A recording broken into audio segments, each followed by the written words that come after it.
नमस्कार दोस्तों। तो आइए कुछ मिनटों में गणित के ये टॉप 5 प्रश्न जो है हम लोग सॉल्व कर लेते हैं। और आपको बता दें, जितने भी यहाँ पे सवाल हैं सभी के सभी क्वेश्चन जो है बोर्ड एग्जाम में जो है पूछे जा चुके हैं।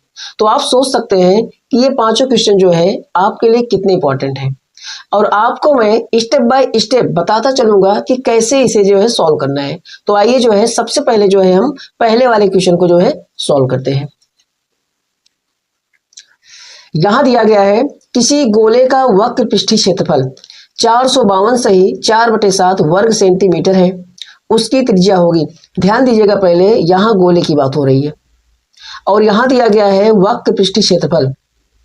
तो आपको बता दें कि गोले में जो है एक ही तरह का पृष्ठ होता है, जिसे आप जो है केवल पृष्ठीय क्षेत्रफल भी कह सकते हैं या वक्र पृष्ठीय क्षेत्रफल कह सकते हैं। और वैसे जो है गोले में जो है वक्र पृष्ठीय क्षेत्रफल ही होता है, ठीक है, और समतल पृष्ठ होता नहीं है। तो इसलिए जो है आप पृष्ठीय क्षेत्रफल भी बोल सकते हैं या वक्र पृष्ठीय क्षेत्रफल बोल सकते हैं। तो आपको पता होना चाहिए कि वक्र पृष्ठ क्षेत्रफल का फॉर्मूला क्या होता है गोले का। तो गोले का वक्र पृष्ठीय क्षेत्रफल होता है 4πr²। 4πr²। तो ये किसके बराबर हो जाएगा? 452 सही 4/7 के, ठीक है। तो 452 सही 4/7। तो इसे जो है हम सॉल्व करेंगे। तो यहां लिखेंगे हम 4πr² बराबर, अगर इसको हम थोड़ा सा सॉल्व करें तो 7 दूनी 14 हो जाएगा। यहां देखिए, तो 7 दूनी 14 हो जाएगा और 7 × 35 एक 36 हो गया। फिर उसके बाद 7 × 28 3 31। तो 31 में अगर हम 4 जोड़ेंगे तो 3164 में अगर हम 4 जोड़ेंगे तो कितना हो जाएगा? 3168, ठीक है। तो यहां लिखेंगे हम 3168 और बटे 7, ठीक है। तो अब r² बराबर क्या हो जाएगा? r² बराबर 4π कहाँ जाएगा भैया? 3168 के नीचे। तो यहां लिखेंगे हम 3168 और बटे 7 × 4 और पाई का मान लिखेंगे 22/7। तो 22 यहाँ हो जाएगा, 7 ऊपर चला जाएगा। तो 7 से 7 कैंसिल हो जाएगा। अब हम 4 से इसको काट सकते हैं। तो जब हम 4 से काटेंगे इसे तो 4 से 28, कितना बचा? 3 बचा। तो 4 9 36 हो गया और 4 दूनी 8 हो गया, 4 से कट गया। अब 11 से हम काट सकते हैं। तो 11 दूना 22 हो गया और 11 7 77, 2 बचा। तो 11 दूना 22, ठीक है। 2 से काट सकते हैं। तो 2 1 कम 2 और 2 3 6, 36 दूना 72 होता है, ठीक है। तो r² बराबर कितना आ गया? 36 आ गया। जब यहां से हम स्क्वायर हटाएंगे तो r बराबर क्या हो जाएगा? √36 हो जाएगा। और 36 का वर्गमूल कितना होता है भैया? 6 होता है, ठीक है। तो r जिसको हम त्रिज्या कहते हैं तो कितना आ गया भैया? 6 सेंटीमीटर। अगर हम ऑप्शन की बात करें तो ऑप्शन नंबर ए जो है करेक्ट आंसर है, ठीक है। तो कितनी आसानी से इस क्वेश्चन को हम लोग सॉल्व कर लिए हैं, ठीक है। तो चलिए अब हम दूसरे क्वेश्चन को सॉल्व करते हैं। यहां दिया गया है द्विघात बहुपद px बराबर 4x² - 4x - 1 के शून्यकों का गुणनफल होगा। यहां क्या पूछ रहा है आपसे? शून्यकों का गुणनफल पूछ रहा है। तो आपको पता होना चाहिए कि शून्यकों का गुणनफल, अगर हम शून्य को अल्फा और बीटा मानते हैं तो अल्फा बीटा बराबर क्या हो जाएगा? अल्फा बीटा बराबर होता है C/A। और आपको पता होना चाहिए कि अल्फा बीटा का मतलब यह हुआ शून्यकों का गुणनफल। एक होता है शून्यकों का योगफल, जिसे हम अल्फा प्लस बीटा कहते हैं। तो अल्फा प्लस बीटा बराबर होता है -B/A। और यहां देखिए, पहले यहाँ जो x² का गुणांक है ये जो है a का मान होता है और ये b का मान होता है और ये c का मान होता है, ठीक है। तो a का मान कितना हो गया? a का मान है यहाँ पे 4 और b का मान है -4 और c का मान है -1, ठीक है। तो यहां अगर हम अल्फा बीटा का मान निकालें तो c का मान कितना लिखेंगे? -1 लिखेंगे और a का मान क्या लिखेंगे? 4। तो -1/4 ऑप्शन में देखिए। तो ऑप्शन में बी वाला ऑप्शन जो है -1/4 दिया गया है। तो हमारा कौन सा ऑप्शन सही हो जाएगा? बी वाला, ठीक है। तो आइए अब हम जो है क्वेश्चन नंबर 3 को सॉल्व करते हैं। यहां दिया है यदि sin थीटा बराबर 3/4 हो तो tan थीटा का मान होगा। तो यहां ध्यान दीजिएगा पहले कि sin थीटा का मान दिया गया है। sin थीटा बराबर 3/4 दिया गया है। और आपको यहां यह पता होना चाहिए कि sin थीटा बराबर फॉर्मूला क्या होता है? sin थीटा का फॉर्मूला होता है P/H। P का मतलब क्या हुआ? लंब, P का मतलब ये हुआ परपेंडिकुलर, जिसे हम लंब कहते हैं, और यहाँ H का मतलब हो गया हाइपोटेनियस। ठीक है, तो यहाँ से हम देखिए पहले यहाँ जो P का मान है उससे हम 3 लिख सकते हैं, तो P बराबर हम 3 मान सकते हैं और H बराबर क्या मान सकते हैं 4। तो हमें निकालना पड़ेगा बेस आधार, तो बी स्क्वायर बराबर क्या हो जाएगा भैया H square minus P square. ठीक है, तो यहां देखिए यश का मान क्या लिखेंगे, यश को हम स्मॉल में लिख सकते हैं। देखिए यहां यश को हम क्या लिखेंगे, यश बराबर हो जाएगा 4, तो यहां लिखेंगे हम 4 स्क्वायर, और पी का मान क्या लिखेंगे 3 स्क्वायर, तो 4 चौको 16 और 3 त्रिका 9, 16 में से 9 अगर घटाएंगे तो आ जाएगा 7।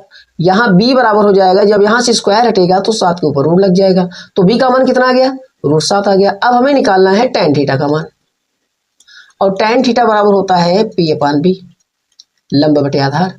तो ये बताइए पहले p का मान कितना है, p का मान है 3, तो यहाँ लिखेंगे हम 3, और b का मान कितना आया है √7, तो यहाँ लिखेंगे हम √7।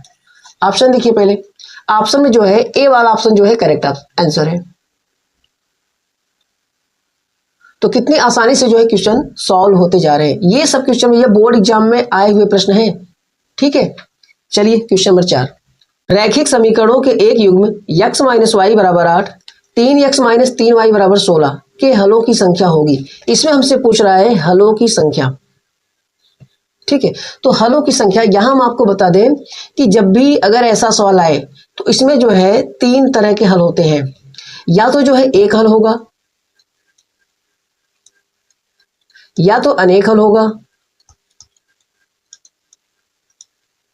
या तो कोई हल नहीं होगा, कोई हल नहीं। लेकिन हम जानेंगे कैसे कि इन तीनों में से जो है कौन सा होगा। तो देखिए इनके गुणांकों में जो है अलग अलग जो है संबंध निकाला गया है, तो उसी संबंध के नियम से हम ये जानेंगे कि इन तीनों में से कौन सा होगा।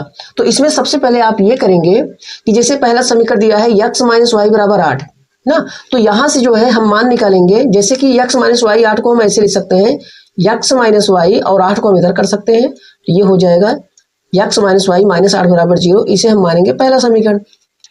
दूसरे वाले समीकरण को भी हम ऐसे लिख सकते हैं, 3x माइनस 3y और 16 माइनस 16 बराबर 0, ये हो गया दूसरा समीकरण।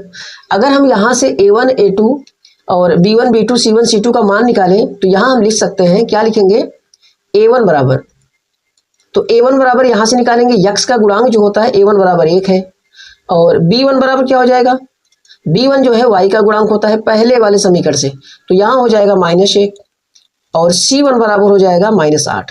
ठीक है, इसी प्रकार हम a2 का मान निकाल सकते हैं, a2 बराबर है 3, और b2 बराबर है -3, और c2 बराबर है -16। इतना करने के बाद फिर हम क्या करेंगे कि इनका रेशियो निकालेंगे।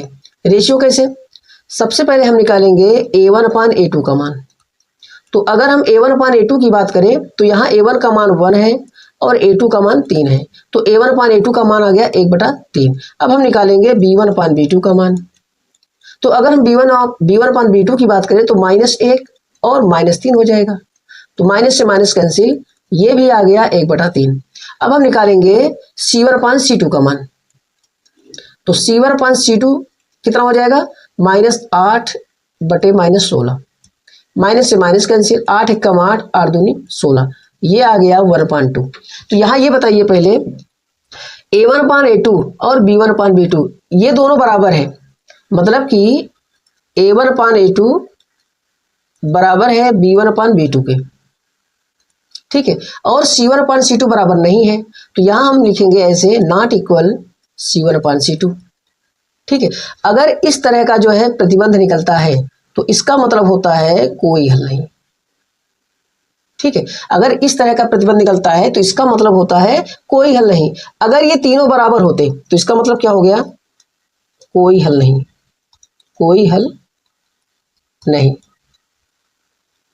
अगर ये तीनों बराबर होते तो हो जाता अनेक हल, और उसके बाद जो है अगर ये दोनों नॉट इक्वल होते, अगर ये दोनों नॉट इक्वल होते तो तीसरे को हम देखते ही ना, c1/c2 की चर्चा हम करते ही ना। अगर यहाँ बीच में नॉट इक्वल हो जाता, तो अगर बीच में नॉट इक्वल हो जाता a1/a2 नॉट इक्वल b1/b2 तो एक हल हो जाता।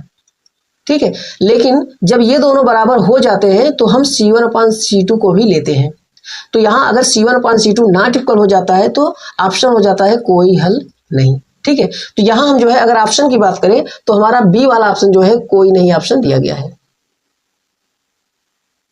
ठीक है, तो कौन सा ऑप्शन सही हो जाएगा भैया? बी वाला। ठीक है, तो चलिए अब हम जो है 5वें क्वेश्चन को सॉल्व करते हैं।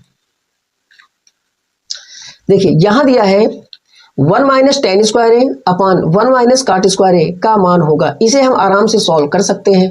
तो यहां अगर हम लिखे 1 - tan स्क्वायर को लिख सकते हैं sin स्क्वायर ए अपॉन cos स्क्वायर ए। देखिए त्रिकोणमिति में जब भी tan और cot आए तो सबसे पहले उसे sin cos में ही चेंज करके सॉल्व कीजिएगा तो जल्दी सॉल्व हो जाता है। यहां लिखेंगे हम cos स्क्वायर ए अपॉन sin स्क्वायर ए। ठीक है, अब इसे अगर हम सॉल्व करें cos का गुणा 1 हो जाएगा तो क्या लिखेंगे हम? cos स्क्वायर ए माइनस यहां क्या लिखेंगे? sin स्क्वायर ए अपॉन नीचे बचेगा cos स्क्वायर ए ये वाला। ठीक है, फिर यहां लिखेंगे हम साइन का गुणा 1 में हो जाएगा तो क्या हो जाएगा? sin स्क्वायर ए माइनस cos स्क्वायर ए, फिर नीचे क्या होगा? sin स्क्वायर ए। यहां हम देख रहे हैं कि cos स्क्वायर ए माइनस sin स्क्वायर ए और यहाँ sin स्क्वायर ए माइनस cos स्क्वायर ए, ये दोनों बराबर है लेकिन चिन्ह का फर्क है। यहाँ देखिए साइन वाला जो है माइनस में है लेकिन यहाँ साइन वाला प्लस में है। तो इसे हम कैसे करेंगे? देखिए साइन का गुणा हम ऊपर कर सकते हैं और इसका गुणा इसमें कर सकते हैं। तो यहां लिखेंगे इसे हम cos square A minus sin square A bracket में बंद करके यहां लिखेंगे sin स्क्वायर ए और फिर अपॉन लिखेंगे। यहां देखिए पहले यहां लिखा है sin स्क्वायर ए माइनस cos स्क्वायर ए, तो इसमें हम माइनस कॉमन ले सकते हैं। माइनस कॉमन लेके हम कैसे लिखेंगे? यहां लिखेंगे माइनस, फिर ब्रैकेट में लिखेंगे ये वाला माइनस हो जाएगा और ये वाला प्लस हो जाएगा। तो हम सबसे पहले प्लस वाले को लिखेंगे cos स्क्वायर ए, फिर लिखेंगे माइनस sin स्क्वायर ए और यहां लिखेंगे इंटू करके ये वाला cos स्क्वायर ए। ठीक है, तो यहां अब सेम सेम हो गया, ये और ये कैंसिल हो जाएगा। तो यहां साइन और बटे cos है तो इसका मतलब क्या हो जाएगा? sin स्क्वायर ए बटे cos स्क्वायर ए बराबर हो जाएगा माइनस tan स्क्वायर ए।